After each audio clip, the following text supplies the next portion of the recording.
ओम शांति। प्यार का सागर, प्रेम का सागर परमात्मा बाबा हम बच्चों को सच्चा सच्चा प्यार सिखाता है। बाबा कहते हैं भगवान से सच्चा सच्चा लव होना चाहिए, बाप से, और उनके प्रति रिगार्ड होना चाहिए। अगर हम ये दोनों बातें, सच्चा प्यार और उनके प्रति रिगार्ड यानी सम्मान रखें, तो सदा ही बाप की आशीर्वाद मिलती रहेगी। आशीर्वाद मिलने का अनुभव ही है कि हमारी माया से जंग उतरती जाएगी। माया जो अनेक प्रकार की विघ्न डालती है, बाधाएं लाती हैं, तो वो सहज रूप से कैसे ख़त्म होगी? बाबा के प्रति हमारा कितना प्यार है, तो सदा ही हमारा प्यार बाबा के प्रति रहे, तो हम सहज से सहज रूप से माया से, विघ्नों से, माया के पार हो सकते हैं, निकल सकते हैं। क्योंकि जितना जितना हमारा बाबा के प्रति सम्मान रहेगा, तो हम आत्माएं सदा ही खिले हुए फूल की तरह रहेंगे, यानी हमारा पुरुषार्थ हमेशा आगे रहेगा। तो ऐसे ही बाबा हम बच्चों को समझाने दे रहे हैं। तो समझाने दिए हुए महावाक्यों में आज सद्गुरुवार बाप दादा के महावाक्यों में 28 अक्टूबर 2023 बाप दादा के साकार महावाक्य में बाबा बोले, मीठे बच्चे, बाप से लव और रिगार्ड रखो तो बाप की आशीर्वाद मिलती रहेगी, माया की जंग उतरती जाएगी। प्रश्न में, इस चैतन्य बगीचे में कई फूल खिलते ही नहीं, कली के कली रह जाते हैं क्यों? उत्तर में, क्योंकि पुरुषार्थ में सुस्ती है, याद करने का जो समय है उसमें सोए रहते हैं। सोने वाले अपना समय ऐसे ही गवा देते हैं, जिन सोया तिन खोया, बंद कली ही रह जाती। सदा गुलाब के फूल वह हैं जो देवी देवता धर्म के ऑलराउंडर पाठधारी हैं। गीत है यह वक्त जा रहा है। ओम शांति। ये किसने समझाया? बेहद के बाप ने समझाया बच्चों को। बेहद की जो घड़ी है उसमें अभी बाकी थोड़ा टाइम अथवा कुछ मिनट रहे हैं। घंटे गए, बाकी कुछ मिनट रहे हैं। जो अच्छे सेंसिबल बच्चे हैं वह जानते हैं नंबरवार तो है ना, गुलाब के फूल होते हैं, उनमें भी नंबरवार होते हैं। यहाँ भी गुलाब के फूल हैं, लेकिन उसमें कोई बंद कली है, कोई थोड़ा खिले हुए हैं। तुम्हारा देवी देवता धर्म भी जैसे सदा गुलाब है, सदा ऑलराउंडर पार्ट बजाने वाले। तुम सभी धर्मों में ऊँचते वो धर्म वाले सदा गुलाब हो। दूसरे धर्म वाले फिर नंबरवार है, कोई चंपा है, कोई चमेली है, कोई टाइगर है, कोई अक है। बगीचा तो है ना, सभी धर्मों का बगीचा है। बच्चियां जानती हैं ऊँचते उस धर्म है ही देवी देवताओं का। जब सीजन नहीं होती है तो मुखड़ी भी नहीं रहती, कली फूल भी नहीं रहते। बाबा ने आज बगीचे से एक बड़ा गुलाब का फूल, एक छोटा फूल और एक आधा खिला हुआ फूल, एक कली, एक बंद कली, एक मुखड़ी, ऐसे वैरायटी लाकर संदली पर रखा है। अब देखो मुखड़ी भी कोई कच्ची है, कोई आधा खिली हुई है, कोई फूल है, कोई बंद कलियां हैं, कोई मुरझा जाते हैं, बिल्कुल खिलते ही नहीं। तो बरोबर ऐसा है ना। तो बाप कहते हैं पुरुषार्थ में सुस्ती ना करो, ऐसे कली के कली ही रह जाओ। कोई आधा में रह जाती, नंबरवार है। समझा जाता है इस हालत में ये क्या पद पाएंगे। समय बहुत थोड़ा है, घड़ी बनाई है, कांटे को अब बदली तो नहीं सकते ना। युक्ति से ऐसे बनाना चाहिए जो निशानी रहे। यहाँ से शुरू हो कांटा अब यहाँ तक आकर पहुँचा है। 0 से शुरू हो फिर कांटा 12 तक आकर पूरा होता है। तो इस चक्र में भी पहले देवी देवता धर्म निकला, अभी है अंत। जब से बाप आया है तब से गिना जाता है। तो बाप कहते हैं बच्चे, टाइम वेस्ट मत करो, बाप को याद करते रहो। जितना याद करेंगे उतना विकर्म विनाश होंगे। विकर्म तो सबसे होते ही रहते हैं, ऐसे कोई मत समझे कि हमसे नहीं होता है। इतना अहंकार कोई मत रखे। विकर्म तो बहुत ही गुप्त भी बनते हैं, उनसे बड़ी संभाल रखनी है। इस घड़ी से तुमको टाइम का तो पता लग ही जाता है। मनुष्य तो समझते कलयुग अभी बच्चा है, बिल्कुल घोर अंधियारे में पड़े हुए हैं। अभी तुमको मुर्दों को जगाना है। सवेरे उठकर बाप को याद करना है। जिन सोया तिन खोया, यानी याद करने का जो समय है वो खोना नहीं है, नहीं तो मुर्दे के मुर्दे रह जाएंगे। कोई तो कली ही रह जाते हैं बस। तूफान में अच्छी अच्छी कलियां भी गिर जाती हैं, फूल भी गिरते हैं तो कलियां भी गिरती हैं, फिर जैसे कि कांटे के कांटे रह जाते हैं। दैवी घराने में तो आएंगे परंतु प्रजा में आएंगे। तुम हो ही गुलाब के झाड़ के, परंतु इसमें खुश नहीं होना चाहिए। भल मनुष्य गाते हैं फलाना स्वर्ग पधारा, परंतु क्या बना यह भी कारण होगा ना। यह तो बच्चे समझ सकते हैं। जितना बाबा का मोस्ट सर्विसेबल बच्चा होगा उतना वह बिलीव्ड भी मोस्ट होगा। यह तो कॉमन बात है। सपूत आज्ञाकारी ईमानदार बच्चे माँ बाप को प्यारे लगते हैं। माया बिल्कुल ही बेईमानदार बना देती है। पता भी नहीं पड़ता कि हमसे बड़ी भारी गफलत होती है। बाप कहते जो करेंगे उनको पाना ही है। ऐसा विकर्म नहीं करना जो सज़ा खानी पड़े। कोई विकर्मों की यहाँ भी सज़ा पा लेते हैं। कर्म भोग है, गर्भ जेल में भी कर्म भोग है।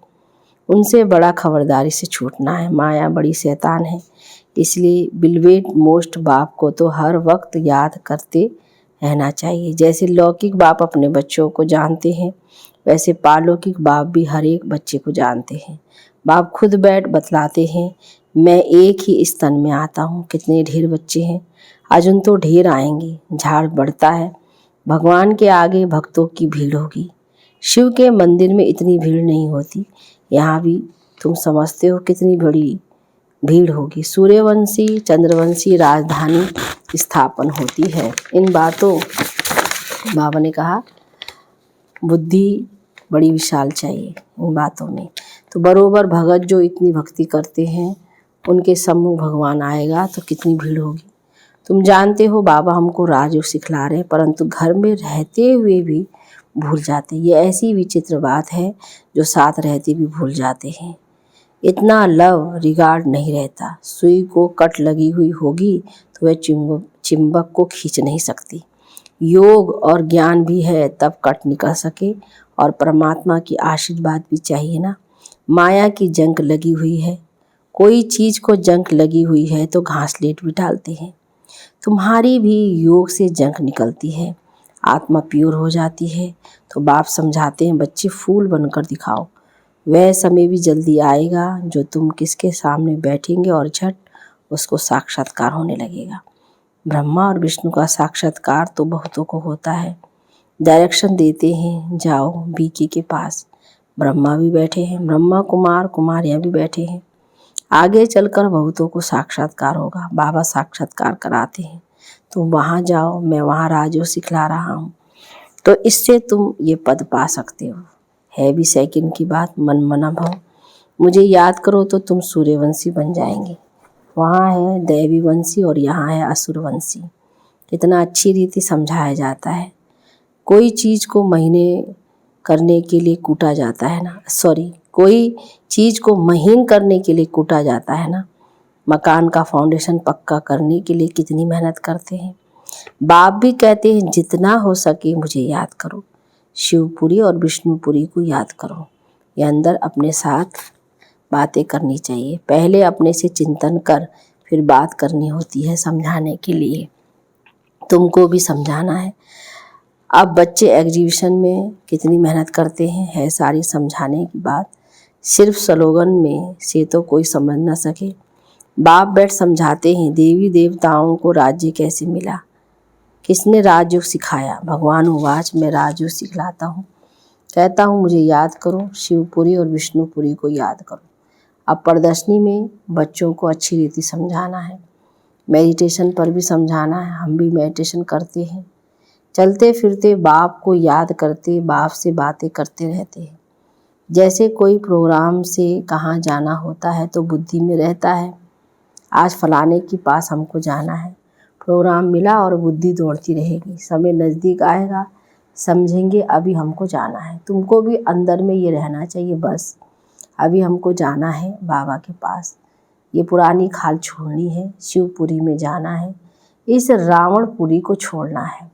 ये बड़ी छी गंदी दुनिया है। अभी हम संगम पर बैठे हैं, ये आयरन एजेड शरीर है। बाबा कहते हैं मुझे याद करते रहो तो तुम आत्माओं को शिवपुरी ले जाऊंगा। श्री कृष्ण तो नहीं ले जाएगा, तो ये समझाने की बात है। अब बाप कहते हैं मुझ शिव बाबा को याद करो, अभी तुम राजयोग सीख रहे हो, तुमको शिवपुरी में आना है, फिर विष्णुपुरी में चले आएंगे। ये समझाना तो सहज है ना। शिवपुरी मुक्ति से होकर विष्णुपुरी यानी जीवन मुक्ति में जाना है। सभी का बाप एक है, मुख्य ये समझाना है। बाकी कितना भी स्लोगन आदि बनाएंगे, मुफ्त खर्चा होता है।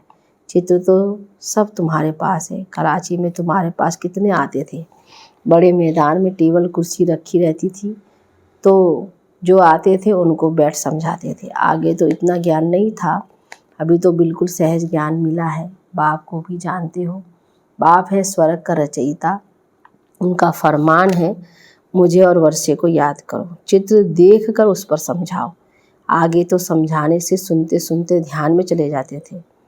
उसी समय से तुम छोटी छोटी कलियाँ थी, बाबा का सारा चमत्कार था, रस्सी खींच लेते थे। अभी तो समझाने की बहुत ज़रूरत है। आजकल तो आदमी भी बड़े ख़राब है, फार्म भराने बगैर एक्यूपेशन का पता पढ़ ना सके। जैसे ये बैरिस्टरी आदि पढ़ाने वाले टीचर्स होते हैं ना, ये बेहद का बाप कितना बड़ा टीचर है। वह टीचर तो करके बैरिस्टर बनाएगा, बीच में शरीर छूट गया तो बैरिस्टरी भी खत्म। ऐसे थोड़े ही दूसरे जन्म में वह चलेगी। यहाँ तुम जो कुछ करते हो वह साथ ले जाते हो, आत्मा में संस्कार रहते हैं। हाँ, छोटे बच्चे को आर्गन्स छोटे हैं, इसलिए बोल नहीं सकते हैं, कर्म इंद्रियों से कुछ कर नहीं सकते, परंतु संस्कार तो ले जाते हैं ना। तो यह है अविनाशी ज्ञान। बड़ा होकर फिर आए ज्ञान लेंगे, वह आत्मा फिर से आएगी जरूर, कहाँ ना कहाँ किसका कल्याण करेगी, अपने माता पिता को भी इस तरफ खींचेगी। भले छोटा बच्चा होगा तो भी मम्मा बाबा को देखने से ही उनका प्यार कशिश करेगा। आर्गन्स छोटे होने के कारण बात तो नहीं कर सकेंगे, परंतु लव जाएगा हम जिस तरफ। तो यह नॉलेज बड़ी विचित्र है और सिंपल है। कोई तो बिल्कुल ही ऐसे हैं जो कांटे का कांटा रह जाते हैं। सतयुग है गुलाब का झाड़, अभी तो कांटे हैं, फिर उनसे कोई पंखड़ियाँ निकल रही हैं। सदा गुलाब तो है, फिर उनमें नंबरवार है। प्रजा में भी आएंगे ना, कली बन फिर मुरझा कर ख़त्म हो जाए। ये कोई पढ़ाई थोड़ी हुई, मुखड़ी बंद हो रहेगी तो प्रजा में चले जाएंगे। जो फूल बनते हैं वह राजाई में आएंगे। बाबा बगीचे में जाते हैं तो बच्चों को समझाने के लिए फूल भी ले आते हैं। अगर अभी पुरुषार्थ कर फूल ना बने तो बाद में बहुत पछताना पड़ेगा। एक तो विकर्मों का बोझा सिर पर है ही, फिर और ही सजा खाकर प्रजा में पद पाना, वह किस काम का हुआ। ये तो समझते हो हमारी दैवी राजधानी स्थापन हो रही है। हर एक को समझ सकते हैं कौन कौन क्या बनेंगे। दिल में रहेगा ये कहाँ तक पढ़ रहे हैं, क्या बनेंगे। अच्छा पढ़ने वाला होगा तो अंदर प्यार करते रहेंगे, समझेंगे ये राजाई में आएंगे। आगे चलकर तुमको बहुत साक्षात्कार होंगे। ना पढ़ने वाले फिर बहुत पछताएंगे। समय बहुत थोड़ा है, फिर इतना गैलप भी कैसे करेंगे। बाप कहते हैं बच्चे बनकर और फिर अगर विकर्म करके 100 गुना दंड भोगना पड़ेगा। जेल में जाने वाले कई चारों का धंधा ही ये हो जाता है। बाबा कहते जेल में जाने वाले कई चोरों का धंधा ही ये हो जाता है, सजा खाना जेल जाना। अभी तुम पुरुषार्थ कर रहे हो ऊंच से ऊंच महाराजा महारानी सूर्यवंशी बनने का। नंबर वार तो है ना, जो भागंती हो जाएगा उनका क्या हाल हो जाएगा। बाप कितना अच्छी रीति समझाते हैं, परंतु तकदीर में नहीं है तो समझते नहीं। फिर तो तदबीर कराने वाला क्या कर सकता है। बाप तो कहते हैं फूल बनो, बाप को भूलो मत। ऐसे बाप का हाथ कभी नहीं छोड़ना, माया अजगर कच्चा खा जाएगी। ऐसी गफलत नहीं करनी है जो अपना राज्य भाग्य गवा बैठो, फिर कल्प कल्पांतर ऐसी चलन देखने में आएगी जैसे अभी देखते हैं। कई की सतो प्रधान चलन है, कई को रजो कोई की तमो। ग्रहचारी भी अच्छे अच्छे बच्चों पर बड़ी कड़ी बैठती है, अंदर के काले बाहर के अच्छे। गफलत होगी तो आत्मा काली हो पड़ेगी। परछाया काला पड़ता है, इसलिए बाबा कहते हैं एक कान से सुन, दूसरे कान से फिर निकाल दो, ईविल बातों के लिए कान बंद कर दो। अच्छा, मीठे मीठे सिकिलदे बच्चों प्रति माता पिता बाप दादा का याद प्यार और गुड मॉर्निंग। रूहानी बाप की रूहानी बच्चों को नमस्ते, रूहानी बच्चों की रूहानी बाप दादा को गुड मॉर्निंग। नमस्ते बाबा, नमस्ते। धारणा के लिए मुख्य सार में पहली पॉइंट, सदा विकर्म विनाश करने की लगन में रहना है। कोई भी विकर्म अभी ना हो, इसकी संभाल करनी है। दूसरे पॉइंट में, माया की ग्रहचारी से बचने के लिए ईविल बातों से कान बंद कर लेने हैं। अपनी चलन सतो प्रधान बनानी है, अंदर बाहर साफ रहना है। वरदान में, बैलेंस द्वारा ब्लेसफुल जीवन का साक्षात्कार कराने वाले सर्व की ब्लेसिंग के पात्र भव। विस्तार, बैलेंस सबसे बड़ी कला है। याद और सेवा का बैलेंस हो तो बाप की ब्लेसिंग मिलती रहेगी।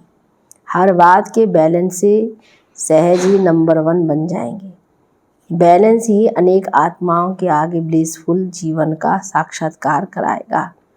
बैलेंस को सदा स्मृति में रखते हुए सर्व प्राप्तियों का अनुभव करते रहो तो स्वयं भी आगे बढ़ते रहेंगे और अन्य आत्माओं को भी आगे बढ़ाएंगे। स्लोगन में, महावीर वह है जो हर मुश्किल को सहज कर पहाड़ को राई व रुई बना दे। ओम शांति। ओम शांति। ओम